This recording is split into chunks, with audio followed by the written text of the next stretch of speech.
সুপ্রিয় শিক্ষার্থী, আসসালামু আলাইকুম।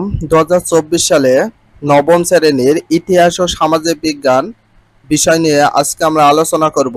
সূচিপত্র প্রথম অধ্যায় প্রকৃতি ও সমাজ অনুসন্ধান। প্রকৃতি ও সমাজ অনুসন্ধান এই শিখন অভিজ্ঞতায় আমরা প্রথমে নিজ এলাকার কয়েকটি প্রাকৃতিক ও সামাজিক উপাদান নির্ণয় করব।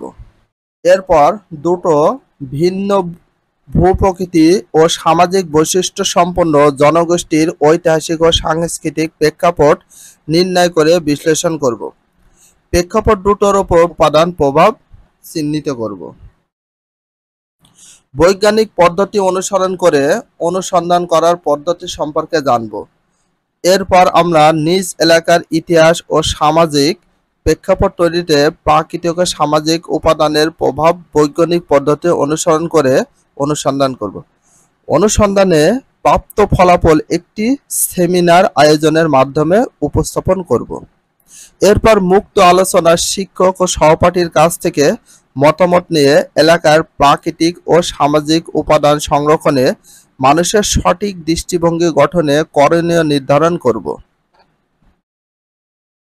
চলো আমরা আমাদের এলাকার কয়েকটি প্রাকৃতিক ও সামাজিক উপাদান নির্ণয় করে নিচের ছকটি পূরণ করি। কাজটি করব আমরা দলগতভাবে। তো দলগত কাজ 1, আমরা 5 থেকে 6 জনে একটি দল গঠন করি। আমরা খেয়াল রাখবো যেন দলের সবাই একই এলাকার অধিবাসী হয়। দলে আলোচনা করে আমরা নিজ নিজ এলাকার প্রাকৃতিক ও সামাজিক উপাদানের ছকটি পূরণ করি।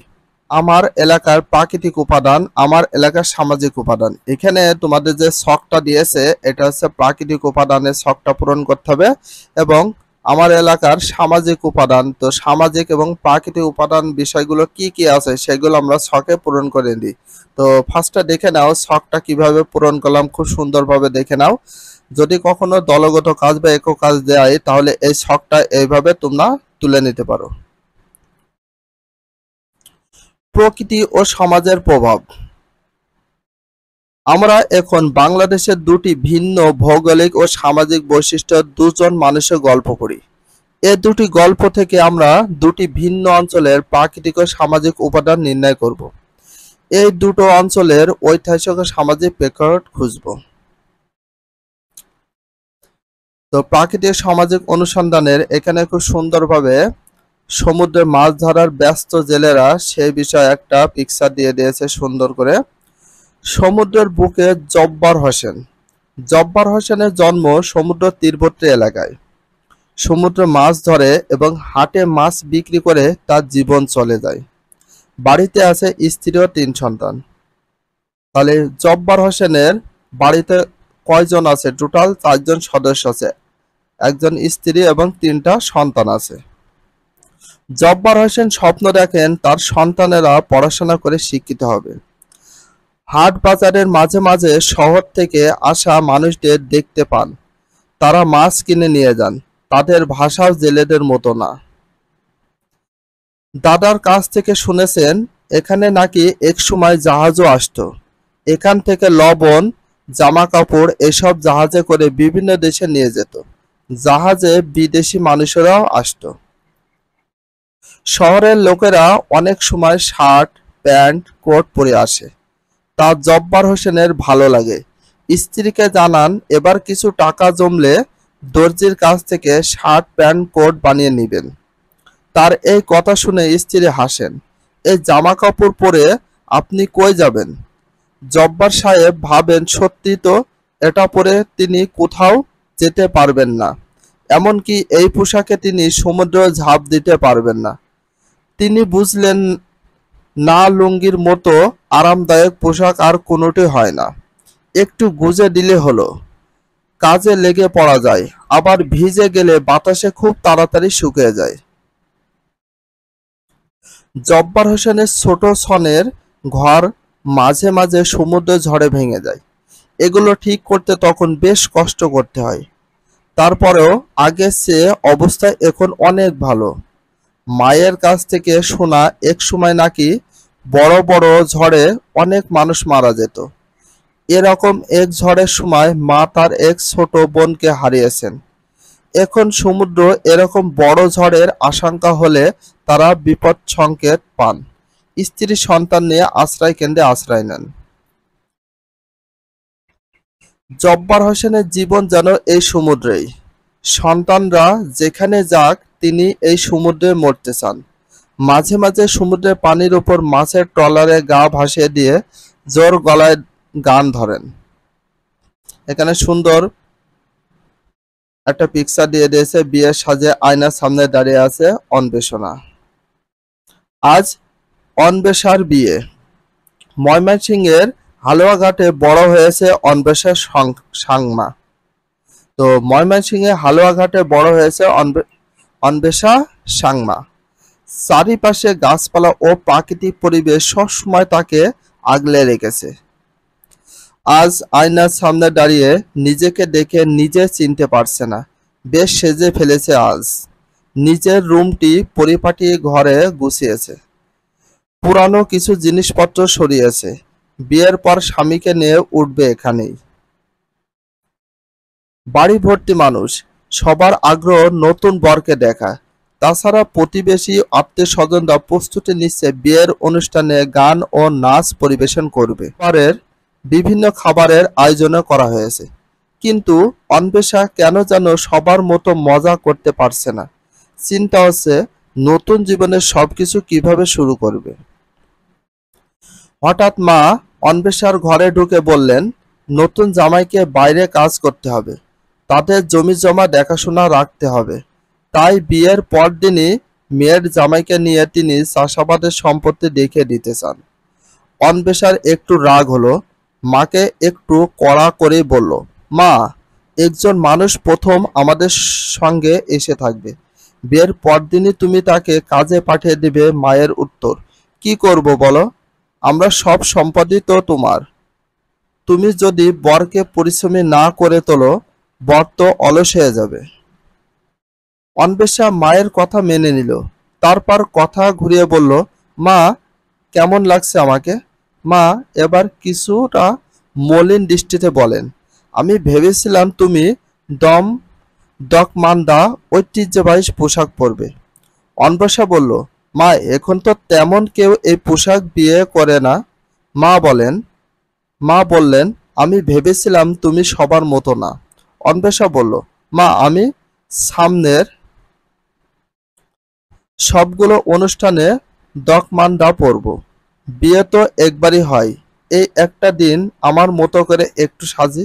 মা আর কিছু না বলে চলে গেলেন। অন্বেষার অনেক দিন পর আজ কিছু লিখতে ইচ্ছা করছে। তার একটি ডায়েরি আছে, সেখানে তার বিশেষ মুহূর্তগুলো লিখে রাখে, কিন্তু যখনই লিখতে বসে তার নিজের ভাষায় লিখতে পারে না, কারণ গারো ভাষা লেখার জন্য বর্ণমালা নেই। যদি নিজের ভাষা লেখা যেত, তারপরও সে লিখবে যে ভাষা স্কুলে কলেজে শিখেছে, সেই বাংলা ভাষাতে। ডায়েরি খুলতে অন্বেষার নানির কথা মনে পড়ছে। নানির অনেক ইচ্ছা ছিল তার বিয়ে দেখার। বিয়েতে রে রে গান সহ নানা রকম সাংস্কৃতিক অনুষ্ঠান হলো। গারো সম্প্রদায়ের রীতি অনুসারে ভিন্ন গোত্রের ছেলেকে বিয়ে করতে হয়। মিন্টু ভিন্ন গোত্রের। অন্বেষার সাথে যার বিয়ে হয়েছিল তার নাম ছিল মিন্টু। ছোটবেলায় অন্বেষা একদিন নানিকে জিজ্ঞেস করলো, নানি, তুমি নানাকে কি উপহার দিয়েছো বিয়েতে? নানি তাকে একটি আংটি দেখে বললেন, এটা উপহার দিয়েছিলাম। অন্বেষা বলল, এটা তো অনেক সুন্দর। নানি বলল, তোমার বিয়েতেও তোমার বরকে এই আংটিটা দিলে কেমন হয়? সেদিন খুব লজ্জা পেয়েছিল অন্বেষা। আজ নানির দেওয়া সেই আংটি দিয়েই সে চার্চে বরকে গ্রহণ করবে তার জীবনে। অনুশীলনী কাজ 1। আমরা জব্বার হোসেন ও অন্বেষা সাংমার জীবনের গল্প পর্যালোচনা করলে দেখতে পাই সমুদ্র তীরবর্তী জেলে সম্প্রদায় ও গারো নৃগোষ্ঠীদের জীবনযাত্রা গড়ে উঠেছে ভিন্ন ঐতিহাসিক ও সাংস্কৃতিক প্রেক্ষাপটে। এই দুই সম্প্রদায়ের ইতিহাস, ভাষা, পোশাক, খাবার, উৎসব ইত্যাদিতে রয়েছে ভিন্নতা। এখন তাহলে আমরা উপরের দুটি গল্প এবং বই, পত্রিকা ইত্যাদি উৎস থেকে তথ্য নিচের ছকটি পূরণ করি। এখানে তোমাদের একটা ছক দিয়েছে, তো এই ছকটা প্রথমে দিয়েছে প্রেক্ষাপট আর সমুদ্রের তীরবর্তী জেলে সম্প্রদায়ের যে বিষয় আর গারো নৃগোষ্ঠীর যে বিষয় বা প্রেক্ষাপট ইতিহাস সেই বিষয় তোমাদের এখানে লিখতে হবে। ঐতিহাসিক প্রেক্ষাপট এখানে লিখতে হবে এবং সাংস্কৃতিক প্রেক্ষাপট দুইটাই তোমাদের লিখতে হবে। তো লিখে দিলাম, তোমরা খুব সুন্দরভাবে এটা দেখে নিও। যদি কখনো দলীয় কাজ বা একক কাজ অনুশীলনের কাজ দেয় তাহলে তোমরা এটা দেখে করে নিও।